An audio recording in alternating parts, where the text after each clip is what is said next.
Meet Arle, a girl on a quest to pass a series of exams in order to become a great sorceress. Waiting for her on this journey are quirky characters, dark princes, and doppelgangers of various origin. Hi, I'm Ryvern, and I'm here to tackle the series of events leading into the world of Puyo Puyo as we know it today. I was introduced to Puyo Puyo the same way many people were, Dr. Robotnik's Mean Bean Machine.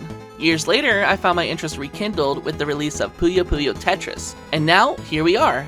I haven't really thrown myself into the fanbase yet, but maybe after this video launches, I'll try to change that.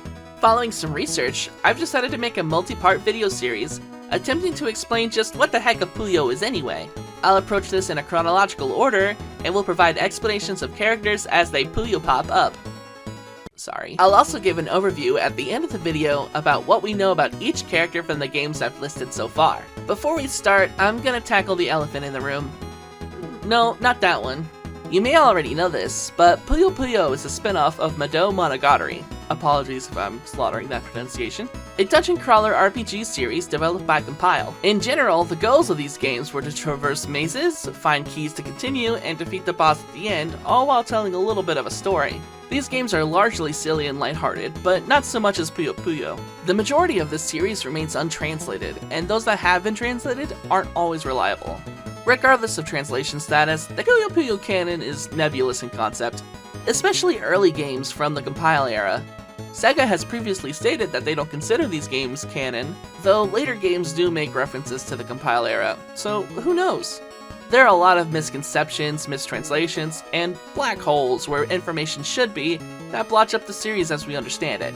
So yeah, the whole thing is a mess. Please don't treat this video as a definitive canon list. This is just how I personally have come to understand the series, and I thought I'd share my thoughts on it. This series started production on June 1st, 2025, so any new information that come to light after this date should take precedence. In fact, consider this video as just a long headcanon. I'll try my best to keep misconceptions out of the video, including some pretty popular and widely accepted ones from later games. I may mention Shin Madou Monogatari a few times. This is a series of light novels created by Kenji Oda, one of the former writers of the series. These light novels are considered not canon, but I might bring up some parts of it to provide context for later parts of the series. It's nice to know the intentions of plot points that eventually get dropped. I will preface each Shin Madou Monogatari segment with a warning, as, again, these shouldn't be taken at face value as canon. There are some games I simply won't mention, such as Arle's Adventure Magical Jewels, Pocket Puyo Puyo, Puyo Puyo Guy and Puyo Wars, Secret of Elysium, the remakes, and others, as these are either confirmed as not canon, have little plot relevancy, are too contradictory to what we know, or tie in more with Shin Madou Monogatari than they do Puyo Puyo. For games with multiple endings, I'll look over each one and attempt to put together a truth, as some alternative endings for Puyo often provide extra details that give context to previous endings, without being the true ending. Others have so many paths that not all of them can be canon, but are still important. If I get anything wrong or present any outdated information, please let me know, and I'll make a video to follow up and correct myself. There has been a lot of effort put forth to clear up misconceptions by a few notable people in the fanbase, and I'd rather have an honest presentation than accidentally harm the work they've done. While some of the lore and history will be discussed closer chronological order, some details will be brought up as the characters of the series discover them. In both the description and throughout the video, I will talk about the various blogs, YouTube videos, and other sources some of this information was found. Unless otherwise stated, all gameplay footage was captured by myself while playing on my own time. On the bottom layer of this video, I'll have Puyo Puyo Champions gameplay looping for extra simulation at a low opacity. Anyway, sorry for the long intro. Without further ado, let's Puyo pop in. I am gonna go ahead and give a forewarning about the inconsistencies of the quality of the audio for this video. I live on a farm, and sometimes noises just come up and there's not much you can do about it other than use a noise reduction tool. Also, you can definitely tell certain lines I recorded when I was way more awake versus like 4 in the morning, so I'm sorry about that. I also wrote part of the script before I actually played through these games because I had started it with the thought that I wouldn't even be able to play through them. But at some point I decided to go ahead and invest in buying a physical copy of all these games, so some lines were recorded before I bought the games and some were recorded after. Again, sorry for the inconsistencies, I just really don't want to re-record like 40 minutes of dialogue.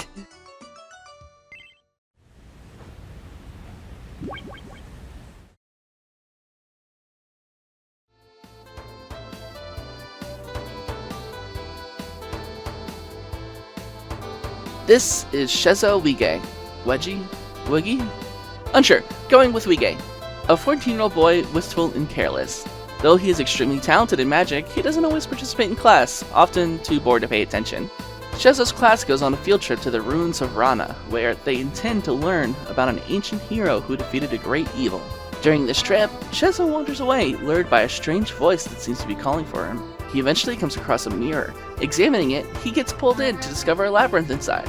While trying to find a way to escape this labyrinth and return to his class, he encounters an oracle who talks him through all the steps he needs to leave, including getting a key from a monkey, getting extorted by a ninja, and bowling. Amidst the dungeon, Shadow finds a scroll. Looking at it reveals the scroll is blank. But after using a lot of fire magic repeatedly throughout the dungeon, Shezo learns the spell Ariado from it, a spell that means tearing of angels' wings. After some progression, Shezo comes across a sentient weapon crafted from crystal, sealed inside a wall within the labyrinth. Known as the Dark Sword, this weapon is slightly transparent and is so sharp that it can cut through space itself. Dark Sword demands battle with Shezo, and upon being defeated, accepts Shezo as his master. Shezo continues to wield this sword through the rest of the dungeon. Shezo also summons a genie who grants him 2 levels upon being summoned, after some inappropriate comments from the genie. After obtaining the Dark Sword, my game started glitching out like crazy.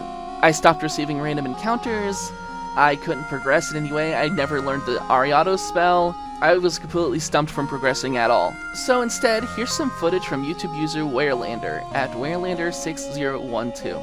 After literally ringing his doorbell, Shezo encounters a being known as the Rune Lord, the evil defeated by the very hero Shezo's class came to learn about on their field trip. The Rune Lord explains that he had lured Shezo into his labyrinth in hopes of making Shezo his successor, who must be someone who can wield the Dark Sword and have the ability to cast Ariado. So I guess, not me. Shezo is repulsed by the Rune Lord, claiming he would never be like him. The Rune Lord responds, stating that a piece of his soul already resides within Shezo, and that even his name is a sign of his fate, Shezo Wige being Iranian for the gorgeous man who defiles the gods. After a difficult battle, Shezo defeats the Rune Lord. Before vanishing, the Rune Lord taunts Shezo, telling him that his corruption has already started, and that Shezo's fate to be his successor is sealed. What remains of the Rune Lord faded away, and Shezo was whisked back to the surface. While Shezo was completely appalled by what the Rune Lord told him, the corruption inside of him already began to sprout. The mirror reflected his dark future, and he found himself laughing maniacally. He decides that he will be the Rune Lord's successor, and he will become the greatest dark wizard to ever live. His teachers eventually find him and drag him back to class. Over time, Shezo learns how to absorb magic from other mages, stealing their powers completely. Around the age of 20, Shezo creates a method to stay eternally youthful, never aging. It is uncertain what this method was, though. Maybe he absorbs youth from the mages he steals magic from, or maybe through a new dark spell he created, or he just slept for a very long time. We really don't know. All we do know is that Shezo's age is a mystery, even in later PuyoPuyo games. I'll also mention, the hero who sealed the Rune Lord away was originally intended to be the golden hero Ragnus, who we will meet later in the series. This was to be revealed in a planned sequel that never happened.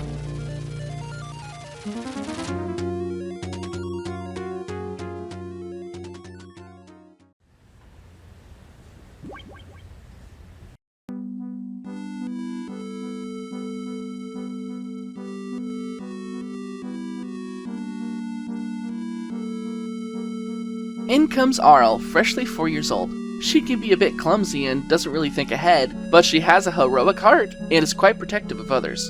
Think of her as the Sonic of the series, which I guess makes Shezo the Shadow of the series? Anyway, her mother sends her off to bring some medicine to her grandmother, who lives deep within the forest. With only a bucket of water to defend herself, Arle takes a moment to wander around the forest that encompasses her grandmother's home. During this trip, she becomes distracted by Carbuncle, a cute bunny-like creature with a gem affixed to his forehead. It should be noted that Carbuncle belongs to someone else, and how Carbuncle got away from this someone is unknown. Chasing after the strange creature, Arle becomes lost and struggles to find her way out. On her way through, she encounters a fairy named Pris, but the two are quickly interrupted by a creature called Owlbear. It attacks Arle, who barely manages to defeat him. At this point in the story, Arle really doesn't know how to cast her signature magic, so she uses her bucket to douse enemies with either hot or cold water, using very weak fire and ice magic to heat and cool it. During this battle, the medicine bottle intended for her grandmother is destroyed, so she must work with a strange man made from wood called Grandfather to recreate the medicine. What she needs to gather is a silver apple, a frozen cactus, and a blazing rose. As she's leaving Grandfather, she is interrupted by another fairy, this one named Rin. Rin thanks Arle for saving Pris by teaching her how to cast Diacute and showing her the way deeper into the forest. She meets another fairy named Cure who teaches her how to cast Healing. She also meets fairies Isis and Frey, who power up her base magic to her signature Ice, Storm, and Fire spells, and Rule, who teaches her Baowen. Another fairy, Term, that teaches her a spell that lowers defenses, Rahu teaches you Hedon, Letty teaches you Bao Bao, Chair teaches you Brain Dam, you get it. Upon coming across a wind spirit trapped in a cage, Arle frees her, and is quickly attacked by Owlbear again. Upon his defeat, the wind spirit gives Arle a great whirlwind fan, which Arle uses to clear a sandstorm that was in her way. It was at this point that my game started messing up again. Some enemies would crash the game, Arle's attacks animations would glitch, and walking down a specific pathway causes the game to crash every single time. So I'll once again summon the last bit that happens, and I'll use the translated ending footage from YouTube user Antique at Madou6562. Arle gathers the ingredients for the medicine, works with Grandfather to make it, and goes down a dark path leading towards the exit, where the owlbear is waiting for her again. Defeating him one more time, the fairies see her off with a thank you, and Arle leaves the woods to give her grandmother the medicine she needed. Maybe not the most important addition to the Madou series, but it does give some origins to Arle's magic. As Carbuncle had such a small role in this entry, it is probably likely that 4-year-old Arle completely forgot she ever came across him. I think she ends up living with her grandmother from this point on, as we don't hear about Arle's mother again after this, as far as I know.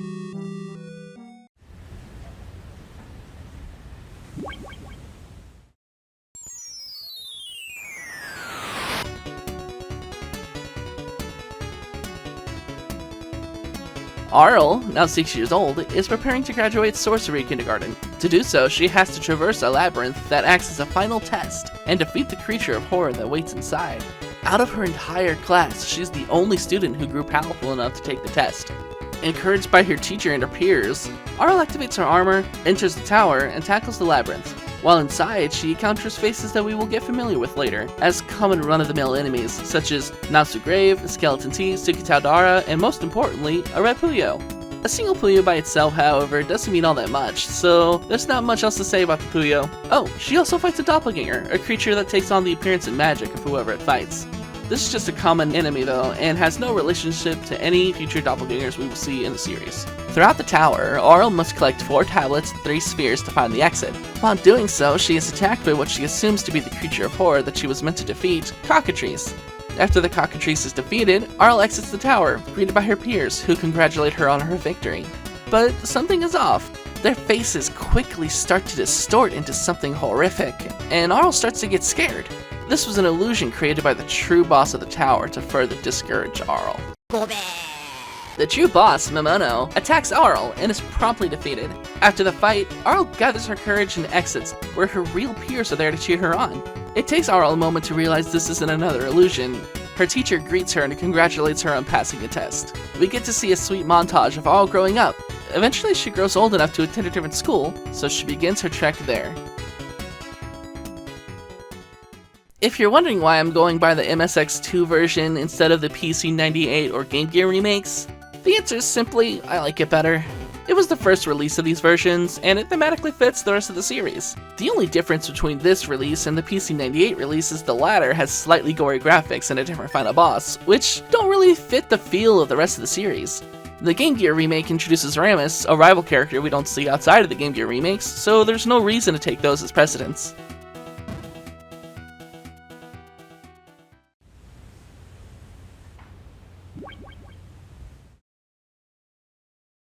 This brings us back to A.R.S. and to a few characters we haven't met yet. This is Rulu, a martial artist who has a bit of a habit of jumping to conclusions, and can sometimes be one-track minded, but she largely means no harm. Like Silver, you could say. Right now, though, she doesn't really know where she is. Not recognizing her surroundings, she tries to recall what led her here, coming to the conclusion that she must have been kidnapped. A butler walks in and starts to introduce himself, but Rulu knocks him out before he can say much. Honestly, real. She runs past him and tries to find the exit, but it's locked. Eventually she runs into Carbuncle, who was also kidnapped. The two aid each other in battle as they progress. She also encounters Liro Liro, a chameleon who joins the team for a time. And once again, for some reason, events in the game stopped working. All enemy encounters stopped, all whirlwinds stopped working, I couldn't progress at all. The game might be a bit bjorked. So I'll summarize the last bit that happens, and I'll use the translated ending footage from YouTube user Antique at Madou6562. Eventually, they encounter the Count, who reveals he was the one who kidnapped Rulu, and he did so for her virgin blood. Ambushing Rulu, he begins to suck her blood, and she isn't able to fight back. In comes Satan, pulling Rulu out of the Count's grasp. Satan, also known as the Dark Prince in the English dubs, is Carbuncle's owner. Turns out, kidnapping the best buddy of the ruler of hell isn't the best idea. The Count reveals that he was using Carbuncle as a bargaining chip against Satan in hopes of taking his place in the underworld, though it's also likely he kidnapped Carbuncle for the powerful jewel bedazzled on his forehead. Satan heals Rulu's injuries before the battle, and the two of them and Carbuncle team up to defeat the Count. Rulu lands the finishing blows, and the vampire ends up down for the Count. Sorry. Again. With Satan reunited with Carbuncle, he thanks Rulu for ensuring Carbuncle's safety. He explains that Carbuncle will one day be a gift to his future wife, whoever that may be. Satan offers to return Rulu to her life, and together they fly away. Rulu reflects on Satan, noting that despite being the ruler of the underworld, he has shown her nothing but kindness and bravery. Burgeoning affections begin to rise inside Rulu, and she hopes that Satan can return her love someday. And that's the last we see of the Count. Or is it? And now that we're through with A.R.S, I want to apologize. I'm not sure why I was getting all these issues with those games. That said, at the very least, the rest of these games I was able to play through the end, and the rest of them are all my own footage.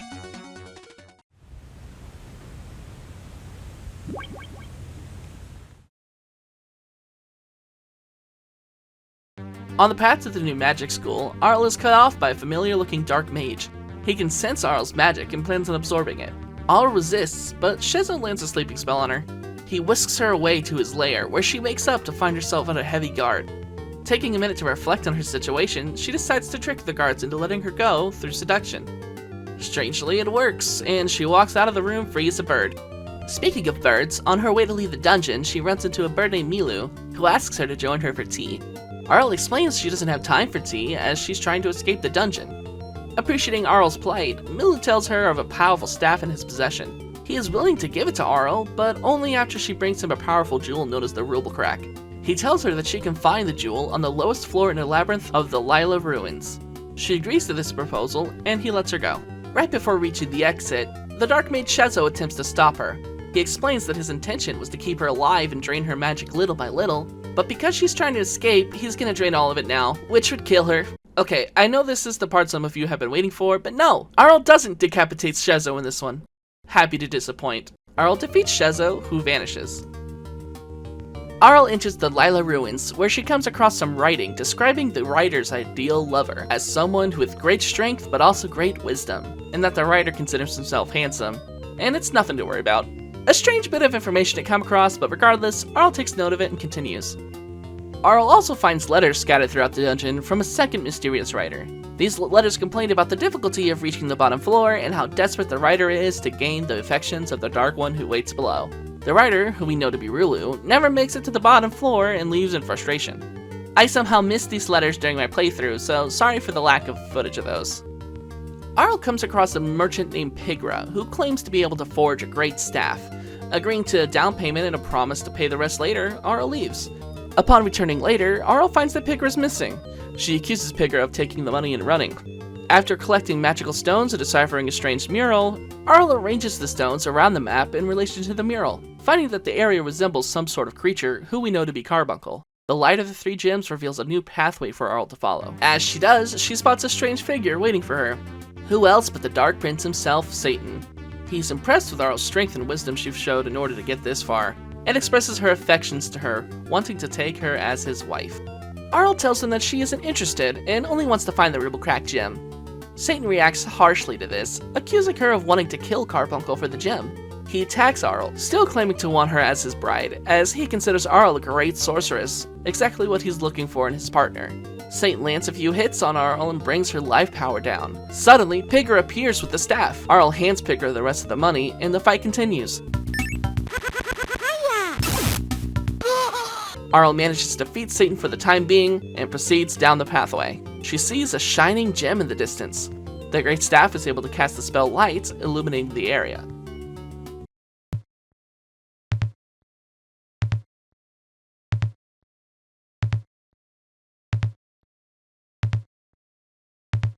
What Arle finds isn't just the gem, however, but the creature attached to it, Carbuncle. pressing himself against the wall in fear.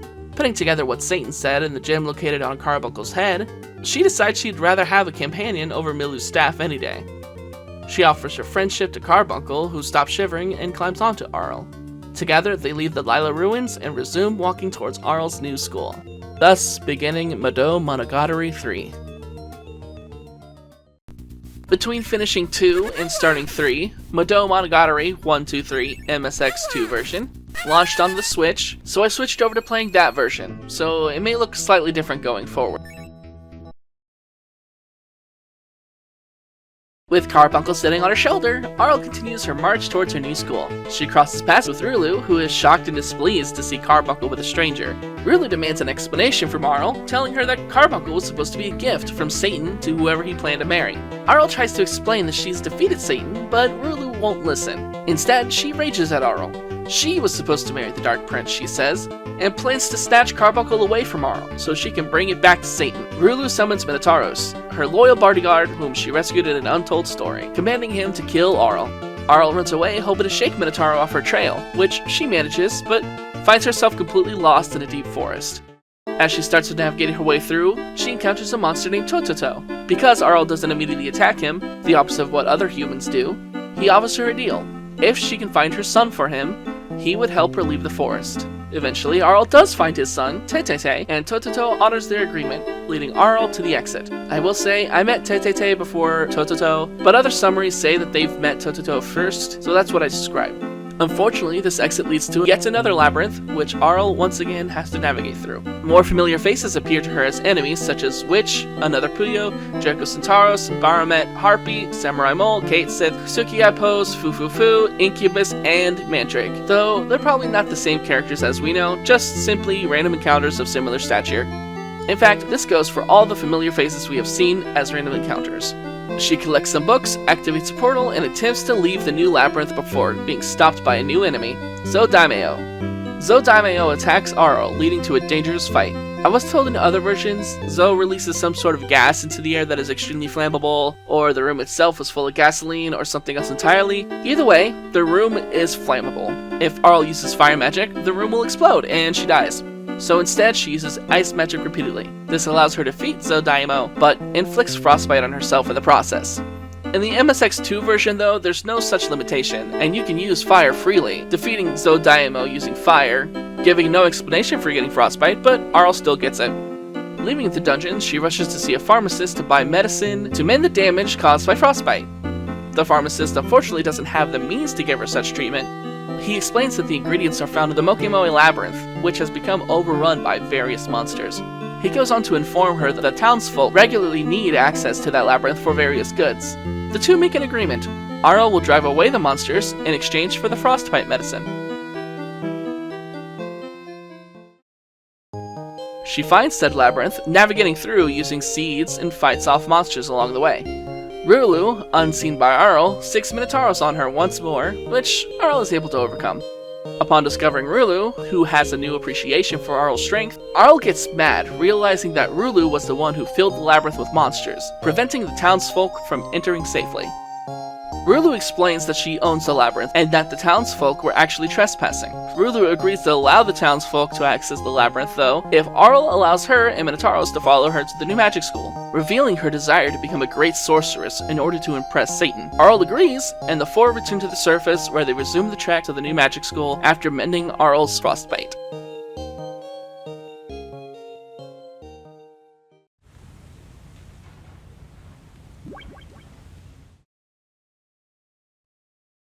I have some things I want to say involving this game, but I'll go over that in the character review at the end. Seriously, this one's a good one. A direct sequel to Madou Monogatari 3, though taking place a bit after, we see Arle, Rulu, and several new faces getting ready to take their final exam. Well, technically Lala had a minor appearance in the Game Gear remakes, but I prefer thinking of this as her first appearance. This is why I gave that headcanon warning at the beginning. Their principal is Mask's principal, who I'm sure you'll recognize. His mask has some sort of magic that keeps others from recognizing him, despite the mask itself being a terrible disguise. Once the exam begins, Rulu tries to brute strength her way through, not really getting anywhere. Arle, on the other hand, is sailing through with ease thanks to her magic and puzzle-solving skills. Despite how quickly most people glaze over this part of the game, this first labyrinth takes up a good half of the game, and it's lots of fun too. There's fun dialogue with Kikimora and Tsukitadara, and in general, this part of the game is very dialogue dense. I genuinely suggest playing the game yourself and reading it all, because it's tons of fun. Throughout the dungeon, Rulu and Minotauros keep getting separated, Arle running into them regularly as they drop off hints. After collecting various cards, shattering her mirror using the power of friendship, and defeating Owlbear, Arle finds herself face to face with Masked Principal. But uh-oh, he forgot his mask! Satan tries to explain that he is the Masked Principal, but Arle doesn't register them as the same person. Not wanting to hear any more explanation, Arle battles him and defeats him with ease. Rulu arrives shortly after, angry at Arle for attacking her love interest, resulting in another battle. From the chaos of the battle, which Carbuncle gets involved in using his laser, a new path is revealed. Arle and Rulu both assume this continues the exam, so they both hop into the new labyrinth. Once Satan gains his consciousness back, he talks to himself about how he really doesn't understand the nature of the labyrinth that Arle and Rulu just jumped into, and that he sealed it because he believed it too dangerous, even for him. He thinks about following them into the labyrinth, but says a distortion in space has already started, and wishes Arle and Carbuncle a safe journey. Enter the Ancient Labyrinth. Arle notices that Rulu is nowhere to be found, but decides just sitting around is a waste of time. After all, she still thinks this is part of the exam. Throughout the labyrinth are plaques that Arle can't read, but eventually she stumbles upon a bracelet that allows her to read them. Unfortunately for her, she runs into Shezo shortly after. Turns out, the bracelet she found actually belongs to him. Shezo, still not having given up on obtaining Arle's magic, declares, "I want you!" and a battle commences. Arle beats him, but magically soothes his injuries after, in exchange for some information on the labyrinth. Shezo explains that the labyrinth was constructed by an ancient civilization and is told to contain a treasure with magic that can grant someone immense power, and he was on the hunt for it. Arle tries to return the bracelet to Shezo, but he decides that Arle deserves it more, having defeated him in battle. He also mentions that it took him several weeks to reach the level they're on, and they both got there through different means. Shezo runs off, leaving Arle to herself. Arle continues throughout the dungeon, finding a room with the spell Jujim sealed inside. When she finds the tome containing the spell though, Rulu catches up to her and demands a fight, wanting that spell for herself to impress Satan. Arle tells Rulu that she doesn't need the spell, that Rulu is so much stronger than her, and Arle needs the spell because she considers herself weaker. Rulu doesn't care and fights anyway. After the fight, Arle studies the tome and learns the spell Jujim. Rulu grumbles, saying, "What exactly makes you a weak girl?" before leaving. Arle continues to the next floor, finding that every door seems to be locked, requiring various things to unlock each one. Seeing as there was only one door she could go through, Arle approaches it before Rulu once again jumps in front of her. The two of them talk about how they can feel something strange from beyond the door, with Rulu saying she can understand the hesitation. Rulu calls Arle dumb for it though, to which Arle replies, "If I'm dumb, then wouldn't that make you, who has lost to me so many times, be as dumb as me after using Diacute?" AKA she's triple as dumb. After the bickering ends, the two go through the door. They immediately hear fighting and push through to the next chamber. Turns out Shezo had beaten them there and came to encounter a mysterious being known as the Phantom God, who honestly looks really cool. The two girls try to stay and help Shezo, but none of them can damage the Phantom God. The god, however, makes a point to focus on Arle, saying, "You can't be. Damn, it can't be," before preparing to get rid of them. Shezo, doing the first good deed he has done in a long time, uses his dark sword to cut space and open a portal to the Phantom Zone. He urges Rulu and Arle to use the portal, and the two watch Shezo get vaporized by thunder magic from the Phantom God before being whisked away. Rather than describe what happens next, I'll go ahead and quote the scene directly, because I quite like it. Since then, just how long have I been walking like this? When I came to, Rulu was gone, and it was just me and Cardi in the space. If I don't put all my energy into it, I feel like I'm gonna lose sight of myself. Like I'll be blown away. I feel like I'm being sucked into a constant feeling of weakness that attacks my whole body. I'm so anxious. This empty space feels like it would crush my weak and tiny heart without a trace. Just how far will this view continue? Gil! It's okay. Don't worry, Carby. Because you're here, I can still do my best. Find Rulu, no matter what. Let's escape from this place together and... That guy. You put us through all this. The one who erased Shezo. I must defeat you. could it be that easy? Who is it? No, where is it? What on earth did it come from? You work hard despite appearances. This is the Phantom Zone. It amplifies feelings of anxiety and fear, sucking everything into the darkness. And it's also a space where you can embody your own dark side. Like this. The voice reveals herself to be a woman who looks nearly identical to Arle, who assumes the woman to be a doppelganger. Despite her teasing, the voice makes a deal with Arle. If she can find and defeat the 4 other doppelgangers, she would give Arle what she needed to defeat the Phantom God. Arle does so, noticing that the doppelgangers she fights are copying her spells. After some time, Arle comes across a mirror. Touching it causes the mirror to break open, revealing the source of the voice in full form, challenging Arle once more. Despite looking like a simple doppelganger, she doesn't copy Arle's spells, and instead uses completely new ones. After the battle, the two have an interesting conversation. It would be a disservice to just give you a summary of it, so I've linked a video translating their interaction uploaded by Trashman Productions in the description. Long story short, the doppelganger explains that the Phantom God directly guards the powerful treasure described by Shezo before, having been created by an ancient civilization for this exact purpose. She tells Arle that it's useless to fight the god as he is now, and that she needs to be stronger to defeat him. The doppelganger gives Arle her magic, telling her to defeat the 4 guardians hidden in the labyrinth she came from, and also some armor to help her survive the Phantom Guardian's attacks. The doppelganger seems to be spent and starts fading away. With what strength she has left, she creates a portal to help Arle escape the Phantom Zone. Arle is saddened by her fading, being left with many questions. Mostly, who exactly was that woman? Certainly she was more than just a doppelganger. Unheard by Arle, the doppelganger laments on the laws of fate. By being the caretaker of Carbuncle, Arle is destined to meet with tragedy. Knowing Arle will surely find the treasure, the doppelganger continues her lament, hoping that Arle doesn't make the same mistakes she did, and that Arle can sever her ties to fate. Whatever that means. Now, back to the ancient labyrinth. Arle continues through and defeats the 4 guardians, each named after gemstones that reflect their powers. Red ruby, yellow diamond, blue sapphire, and green emerald. Arle encounters Rulu, relieved to see her safe. The two discuss what comes next, with Rulu wishing Arle luck against the Phantom God. Arle confronts the Phantom God, who comments on how it's impossible for Arle to gain the amount of strength that she had in such a short time, barely able to recognize her as Arle, saying instead, "You are her." He says all he has left is to fight Arle, the chosen one by her, with all his strength. Arle has no idea what he's talking about, and begins to attack the Phantom God, wishing to avenge Shezo. About halfway through the battle, Phantom God comments on Arle's abilities, telling her that she reminds him of the only other person to have defeated him. He declares that now he is going to truly test her to see if she is actually worthy of being her successor. Through an incredibly difficult battle, like, actually pretty difficult. He used up all my revives and took 40 minutes just to beat him. The Phantom God is defeated. He recognized Arle as his new master, giving her the treasure that he guarded for his entire existence. A treasure with the power to grant any desire, the artifact known as the Seraphim Orb. Arle asks the Phantom God if the Seraphim Orb has the power to resurrect the dead, as she would like to bring Shezo back to life. The Phantom God reveals that he has never killed a single being, only simply got rid of them by erasing their memories and whisking them back to the surface. Arle feels silly having felt such a vengeance while fighting the god for no real reason.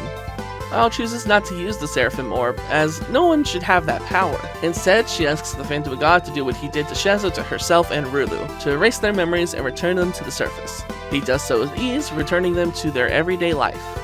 They seem to have also forgotten encountering Satan during the exam. Upon going back to school, the masked principal reveals that every other student had passed their tests, and that the 2 of them must retake theirs in the much harder dungeon he built just for them. Back in the ancient labyrinth, the 5 guardians reflect on how strange the humans were. The Phantom God comments that Arle will be the one to tip the scales of fate, and that they will surely meet again someday, in a manner similar to how he had met her.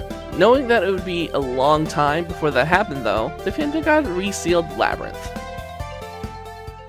And so ends probably one of my favorite stories in the series. I love the mystery feel of it. Who is the doppelganger, really, and in what way would Arle be her successor? These questions are never really truly answered in the Madou Puyo timeline. One former writer of the series had ideas about how he wanted the series to go, but as I mentioned before, the Madou Monogatari light novels aren't really canon. Regardless, wait until the end of the video if you want to hear more about those.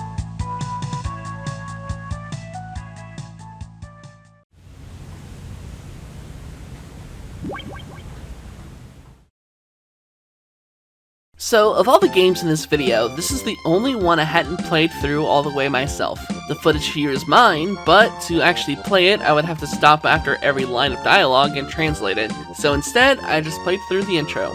For the rest of this info, I had to search online, which I didn't really find all that much. It's a visual novel starring our gal Rulu. Still attending the Magic Academy, she is assigned to spring break homework, though she's free to choose from 3 options which she wants to do.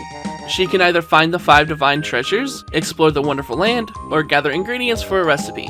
This game has 35 endings, but I'm only going to really talk about one. After all, not all the endings came to canon, so we do have to pick and choose. For this one, I'm going to link another translated video from YouTube user Trashman Productions, but I'll go ahead and summarize. In the wonderful land, having gathered something called the Wish Orbs, the masked principal offers to grant one wish to Rulu. Without hesitating, Rulu wishes to marry Satan. The principal tries to get her to relent, but in the end respects her honesty and reveals to her his identity as Satan. He explains he originally built the academy to find the strongest magic users out there, and eventually marry the strongest of them, though he isn't so sure about it anymore. He goes on to explain his attraction to Arle isn't really one of love, but more of a nostalgic feeling he gets when he's around her. He doesn't really understand it, and even looks back at his creation of the academy, wondering if that was really his true intentions. He asks Rulu to give him some time to figure out his feelings, and goes on to explain that when she wakes up into the real world, her memories will be erased. She reflects that at least in this moment, she's the only one who knows the principal's true identity and is happy with what he told her. When Rulu wakes up, she finds herself strangely attracted to the masked principal, feeling somewhat guilty for betraying her feelings towards Satan.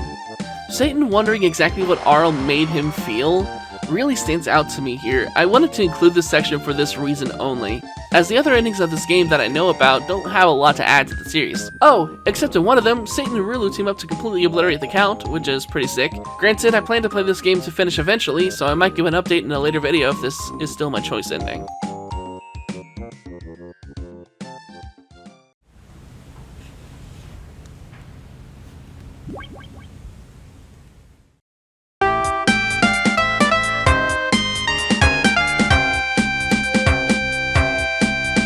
Shezo's back, baby! Having become one of my favorite characters at this point, it's hard to not feel excited about this one. I'm gonna add a bit of context for this that I found thanks to Tumblr Evangelion. Before this game came out, Compile held a poll asking what characters from their Madou Monogatari and Puyo Puyo series were their favorite. After his backstory reveal in A.R.S. and his heroic moments in Chaotic Final Exam, Shezo earned himself first place in the poll. Coming in second was Witch, who hasn't appeared as a major character in this series yet, but provides fun banter in the Puyo Puyo games at the time. This led to the birth of Tower of the Magician, which ended up being another fan favorite, and I can see why. It follows the classic gameplay the series is known for, and has a lot of fun fights and characters. Shezo is exploring a library in search of dark knowledge, as a dark mage does. He eventually comes across a tome describing an epic battle between 2 very powerful beings, Dark Matter and a witch named Wish. 2 fought each other using magic that moved the very heavens, so much so that astronomers were upset about the orbit of stars completely changing. Dark Matter was attempting to bring down a star full force onto the world, but was stopped by Wish, who was greatly injured in the battle, eventually retiring to her tower for the rest of her days. The amount of power Wish was described to have moved Shezo to the point of wanting to absorb what power he could from her, leaving for her tower immediately. Once he arrives at the tower, he realizes his power has been nearly completely drained, with only the most basic spells at his disposal. He stumbled into a certification exam for Witch, Wish's granddaughter. In order to become a full witch and earn a real name, she must endure trials intended to make her stronger. However, it was made clear, repeatedly, that she cannot solve these puzzles set before her, and just follows Shezo as he completes each trial. There's a lot of fun dialogue in this game too, such as Sasori Man being convinced that Shezo is just Witch in disguise, trying to cheat her way up to the top. Instead, Sasori Man simply tells him that he needs to find Tenorizo in order to proceed. Shezo ends up progressing on the floor faster than Witch could keep up, and runs into Incubus, who doesn't open his eyes at all, while professing his admiration of the beauty before him. Shezo says something homophobic, causing Incubus to finally open his eyes to see Shezo in front of him, engaging him in battle. During the fight, Incubus keeps saying, "Please kiss me! Please kiss me!" to Shezo, despite knowing who he was. So, diversity win, I guess? Upon his defeat, Shezo finds Tenorizo, a miniature elephant demon whom Incubus was charged with holding onto for Witch. Tenorizo hops aboard Shezo's shoulder, and the two continue up the tower.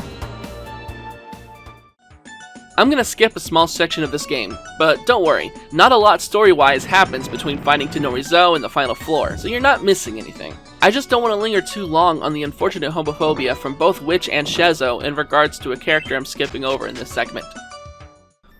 After various puzzles and trials, they reach the top, where dark energy seems to be overflowing. Witch and Shezo both notice a hole in the tower and rush up to the top floor. Seeing her grandmother fall into the ground, Witch rushes forward before being beaten down by the very same being that Wish fought many years ago, Dark Matter. The long-held grudge against Wish has come to a crest, which somehow raised him from the dead in order to haunt Wish. Darth Maul logic, I'm assuming. Wish tells Shezo that he can't defeat Dark Matter as he is now, and lets him absorb what power she had left after battling Dark Matter herself. Shezo engages in a fight with Dark Matter, and halfway through, the latter possesses the body of Wish, allowing him to use her powers. Shezo manages to throw Dark Matter out of Wish's body, getting rid of him for good. Seeing Wish unconscious on the ground, Witch rushes to her, with Shezo not far behind. He restores the power he had taken from Wish, waking her up. Shezo tells her that Witch was the one who defeated Dark Matter, but that he wants to absorb Wish's power. Wish agrees, as long as he trains the power she gives him to be stronger. Shezo decides against this, saying that he'll be back for a fair fight once Wish had fully recovered and built her power back up. Wish admits to having been watching Witch the whole time, and denies her the title of a full witch. Even though Shezo's memories of the chaotic final exam had been erased, I can't help but feel a part of him remembers what it was like in that one heroic moment when he saved Arle and Rulu, and I feel like it truly reflects here in the aftermath of his battle with Dark Matter.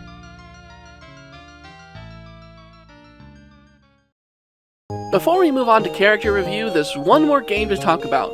This one released right after A.R.S. and describes what many consider the start of a new world, Michikusa Ibun. Arle and Carbuncle are enjoying the outdoors before deciding to tackle a nearby dungeon. Going through the dungeon and defeating the enemies inside, Arle comes across books detailing strange things. One book describes how objects of the same color tend to combine, and when they do, space-time becomes unstable. Another book describes the spell Owanimo. The book continues to state that 4 monsters being combined releases magical power, with the goddess of space-time throwing open the gates, allowing the monsters to be spirited away to the other world, whatever that is. And that's it for this one. No, really, that's it. It's a very short game with the only intention behind it being to link Madou into the PuyoPuyo series.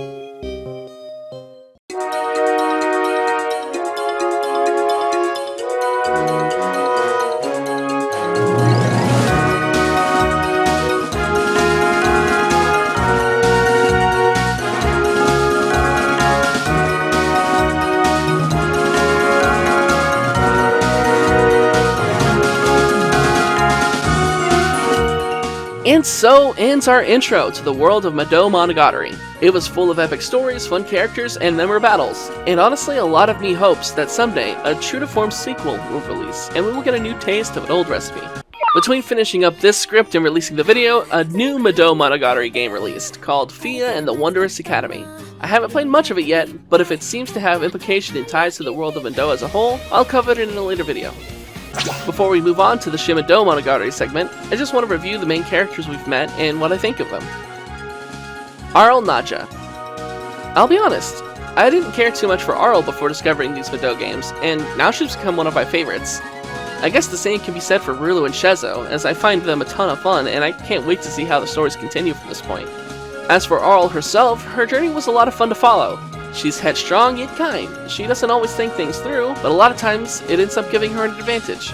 She's a force of nature that guides the course of the story, though it was never her intent. She just wants to be a great sorceress, yet she finds herself constantly in the face of fate.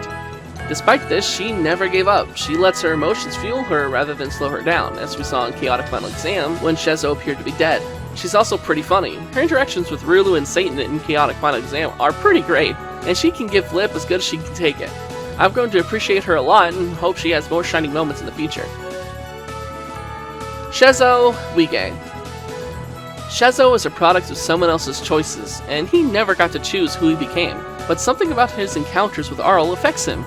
He still craved power, but showed empathy and heroics that he shouldn't have been able to do, and I have a good feeling that he'd become a true ally for Arle if the series continued how it did.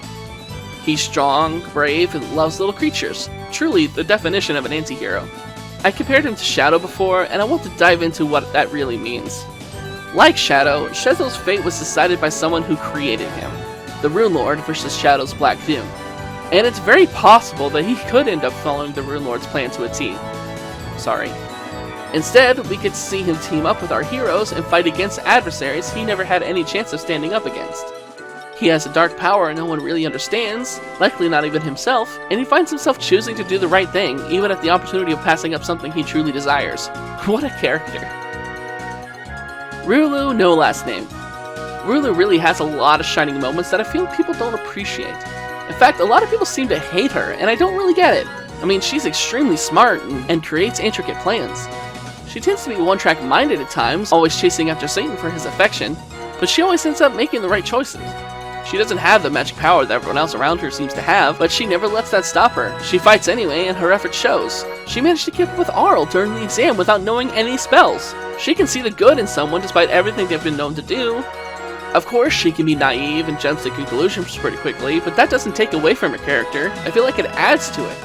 I love seeing characters like this who have flaws, but in the end knows what they want, who they are, and won't take anything from those who doubt them. You can see why I compared her to Silver earlier, as they're both overly hated, have strengths others don't appreciate, and can find themselves easily dedicated to something, even if that ends up being wrong. Satan. Okay, I mentioned before that I had thoughts on Satan, and now that I've gone over a lot of his story, I feel more comfortable sharing them. In Rulu's Iron-Fisted Spring Break, Satan brings up that he isn't sure he understands his true reasoning for constructing the school and finding great sorcerers. We know he built his school accidentally over the entrance to the labyrinth that contained the Seraphim Orb and purposefully sealed it away. There's no way it's a coincidence that the entryway is there. Gathering everyone with magical powers to one place, surely someone who was meant to find it eventually would. And they did. Arle discovered it and became the doppelganger's successor. Him holding on to Carbuncle too is something that couldn't just be an accident. Two things that would tie Arle to his set fate, both brought to a head thanks to Satan. There's more to him than even he knows, and I love that about him. He is a creep though, asking a 16-year-old to marry him and whatnot. Even if it wasn't what he really was wanting from Arle, it still isn't the best. Moving on. I'm putting this here at the end because none of this was written before the release of the games mentioned above, part of it takes place after these games, and none of it is official canon. I didn't want to confuse people by putting it at the beginning and give the false pretense that this was the objective truth or tie it to character motives. I'm including it because many Western fans consider these events near and dear to their headcanons, and maybe some of you will too. All of my warnings at the beginning of the video were about this portion. Over 11,000 years ago, various worlds all followed one absolute law. All life must eventually end in order to be recreated. The creator and his pantheon intended to follow this through by erasing humanity, believing that humans had reached their limits. Leading this crusade was Lucifer, the chosen of the gods. Of course, the humans fought back. One such human, Lilith, became a warrior dedicated to protecting humanity. She rose up against this law and sought out a way to put it to an end. Unfortunately, the human race fell, but not before Lilith discovered a labyrinth, within which awaited an entity of immense power, the Phantom God. This guardian was created by an ancient civilization in order to protect the Seraphim Orb, containing the power to grant any desire, any power, to whoever claimed it. With some assistance from Lucifer and the completion of trials given by this entity, the Phantom God gained respect for Lilith and gave her the artifact. From the magic of the artifact, Lilith drew incredible power. She ascended into higher planes and called upon magic, allowing her to merge all known worlds into one, the Madou world, free from the laws of the creator and his pantheon. It is uncertain how or why Lucifer decided to help Lilith free humanity, but there are some popular theories. Theory 1. Lilith outsmarted Lucifer and tricked him into letting her merge the worlds and free humanity. Theory 2. Lucifer felt compassion towards the plight of Lilith and let her escape with the artifact. Theory 3. The two, on opposing sides of the war, fell in love with one another. Regardless of the reason, the gods deemed Lucifer a failure, tearing his 12 wings.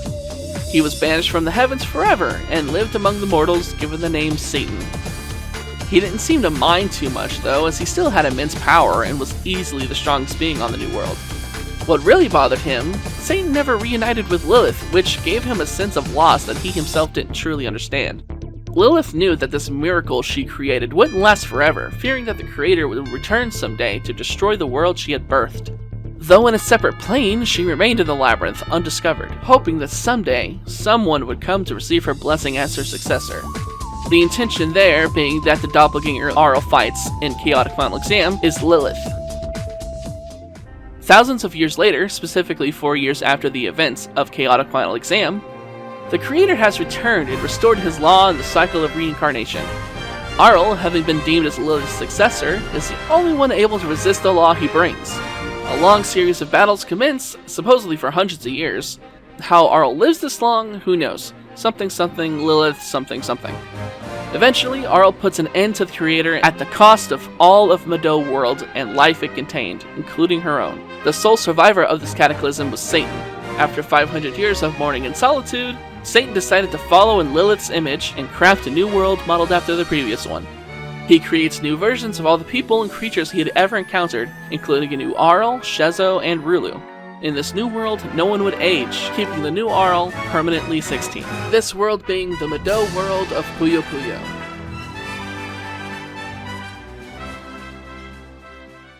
Again, none of that is truly considered canon, but if you want to adopt it into your own headcanon for the timeline to fill in the blanks of Chaotic Final Exam, that's perfectly okay. And I'll be honest, part of what first attracted me to the series was hearsay about Shin Madou Monogatari. But after playing the games myself, I found that I actually like how the games present themselves as is. I prefer leaving the mysteries of Chaotic Final Exam unanswered. You'll see why with my next video.